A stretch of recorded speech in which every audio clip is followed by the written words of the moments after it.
शरणस्थान और वासस्थान में फर्क है, क्या पता है? हालेलुया। मनुष्य जब संकट में होता है या फिर किसी परेशानी में होता है तो वो आसरा ढूंढता है कि नहीं? हालेलुया। और ढूंढते है कि नहीं?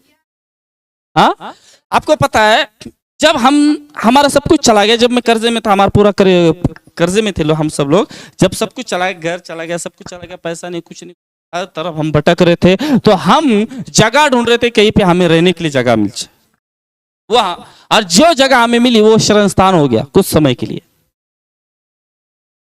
क्या हो गया हमारे लिए? वैसे ही कुछ लोग क्या होते हैं पता है क्या? जब संकट का समय होता है, जब प्रॉब्लम आती है ना, तभी परमेश्वर के पास प्रार्थना करते हैं, हे परमेश्वर मेरी प्रार्थना सुन, मेरे घर में ऐसा हो गया, मेरा जॉब चला गया, मेरा अमुक हो गया, तमुक हो गया। परमेश्वर से प्रार्थना करते हैं, मेरे घर में झगड़े चल रहे हैं, ये हो रहा, वो हो रहा, परमेश्वर से प्रार्थना करते हैं। लेकिन परमेश्वर क्या करेगा? दयावंत है, वो करुणा में है, सुन लेता है, और उस वक्त तुम्हें कुछ समय के लिए छुटकारा देता है, लेकिन अगले पल दूसरा संकट वापस तुम्हारे पास आ जाता है। क्यों?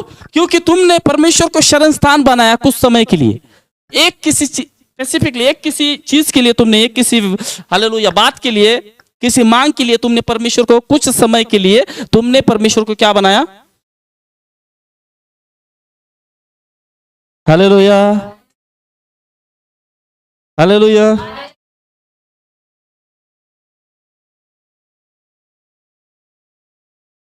कुछ समय के लिए बनाया, लेकिन वासस्थान क्या है पता है? आमीन। वासस्थान वो जगह है जो आपके खुद की कहलाती है। आपके घर से आपको कोई बाहर निकाल, आपके घर में होने के बाद आप पर कोई अटैक, जब परमेश्वर को आप डेली परमेश्वर से प्रार्थना करते हैं, डेली वचन पढ़ते हैं, डेली सेवकाई में है, डेली आप परमेश्वर के संग चलने वाले हैं, उसके मार्गों पर चलने वाले, उसकी सेवकाई करने वाले हैं, हालेलुया, उसकी आराधना करने वाले हैं, तो इसका मतलब क्या पता है? आपने परमेश्वर के वासस्थान में यानी परमेश्वर में जगह ले ली है। और जब परमेश्वर आपका वासस्थान बन जाता है तो कोई शैतान का तीर आपका सामना नहीं कर सकता, और कोई भी व्यक्ति आपको हरा नहीं सकता। हालेलुया, आमीन। और कोई आपको आपकी आशीषों से दूर कर नहीं सकता, कोई संकट तेरे निकट आ नहीं सकता, क्योंकि भजन संहिता 91 में लिखा है, तेरे घर के निकट कोई भी विपत्ति, तेरे घर के निकट कोई विपत्ति, घर यानी, लेकिन यहाँ दाऊद ने बहुत अद्भुत बात बोलता, तू ही मेरा शरण स्थान है और तू ही मेरा वासस्थान है। यानी दो चीजें बोल रहा है, यानी अचानक से आने वाले संकट के लिए भी तू मेरा शरण स्थान बनेगा और मेरे लिए निरंतर वासस्थान भी बनेगा।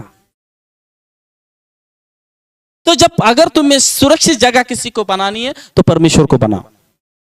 हालेलुया। क्योंकि बुरे वक्त में हालेलुया समय आता है तो ना पैसा काम आता है, ना भाई काम आता है, ना कोई धन संपत्ति काम आते, ना लोग काम आते हैं। आमीन। लेकिन जिसके पास परमेश्वर है, हालेलुया, मैं कहता हूं पूरी दुनिया के पास भले वो ना जाए, लेकिन पूरी दुनिया उसके पास जरूर आएगी। क्योंकि यूसुफ का वासस्थान कौन था? खुद परमेश्वर था, है कि नहीं? और इसीलिए जब भी उसके ऊपर विपत्ति आती थी तो उसे कुछ हानि नहीं होती थी। हालेलुया। लेकिन जब अकाल गिरा तो वो दुनिया के पास गया क्या? क्यों? हालेलुया। समझ रहे कि नहीं मेरी बात? Hallelujah, hallelujah. तो परमेश्वर पूरी गारंटी देता है, जब तुम उससे स्नेह रखते हो यानी प्रेम करते हो, जब तुम उसे अपना परमेश्वर मानते हो, जब तुम प्रभु यीशु के हालेलुया दिए हुए पद चिन्हों पर, वचनों पर चलते हो, हालेलुया, हर दिन प्रार्थना में समय बिताते हो, उसकी संगति में समय बिताते हो, सेवकाई में समय बिताते हो, हालेलुया, आमीन। जो कुछ भी आप प्रभु के लिए करते हो उसमें वो आपको आशीषित करता है, और वो खुद आपकी ढाल बनकर, आपका वासस्थान बनकर, आपका दृढ़गढ़ बनकर आपके साथ चलता है। आमीन। और शैतान की औकात नहीं कि वो तुम्हारे वासस्थान को तोड़ सके। जब परमेश्वर वासस्थान बनेगा, तुम्हारा घर बनेगा, खुद परमेश्वर तुम्हारा घर बनेगा। हालेलुया। एक बात मैं आपसे कहता हूं, शैतान वहां आके दंडवत करके चला जाएगा, घुटने टेक देगा वहां पर, वो नाक रगड़ कर जाएगा वहां से। अय्यूब का वासस्थान कौन था? परमेश्वर था, और इसलिए शैतान जब उसके घर से जाता था तो चुपचाप निकल जाता था, घर के निकट नहीं जाता था। परमेश्वर ने कहा तूने मेरे दास अय्यूब को देखा कि कैसा वो धर्मी है पृथ्वी पर, तू तो कहता मैं सब जगह देख के जाकर आ गया, लेकिन तूने मेरे दास अय्यूब को देखा ही नहीं। तो क्या किया, क्या कहा शैतान ने, पकड़ में तेरी आराधना करता है क्या, क्योंकि तूने उसके चारों ओर बाड़ा बांधा। क्यों बाड़ा बांधा, क्योंकि अय्यूब परमेश्वर से प्रेम करता था, हर दिन सुबह शाम बलि चढ़ाता था, हालेलुया, अर्पण करता था, पश्चाताप करता था, धार्मिकता का जीवन जीता था, हालेलुया, दान धर्म करने वाला एक अच्छा खासा व्यक्ति था, सबसे प्रेम मेल मिलाप रखने वाला था, उससे किसी से कोई दुश्मनी नहीं थी, कोई नफरत नहीं उसके अंदर किसी के प्रति, ना अपने परिवार बच्चों के प्रति, लोगों के प्रति, किसी के प्रति नफरत नहीं, एकदम सीधे मन के, हालेलुया, सीधा मन लेकर परमेश्वर के संग चलता था। और इसलिए परमेश्वर ने उसे चारों ओर से सुरक्षित किया था, शैतान की औकात नहीं थी कि उसके घर से गुजरे। जब तुम परमेश्वर के साथ सही रीति से चलते हो, ईमानदारी से चलते हो, पवित्रता के साथ चलते हो, धार्मिकता के साथ चलते हो, आमीन, हालेलुया, परमेश्वर की सेवा में तुम रहते हो, सुसमाचार में काम करते हो, कलीसिया के अंदर तुम झाड़ू भी लगा रहे हो, बजा भी रहे हो, गा भी रहे हो, जो भी तुम कर रहे हो परमेश्वर की महिमा के लिए, तो एक बात याद रखना, वो तुम्हें चारों ओर से सुरक्षित करने की गारंटी देता है कि शैतान तुम्हें छू नहीं सकता।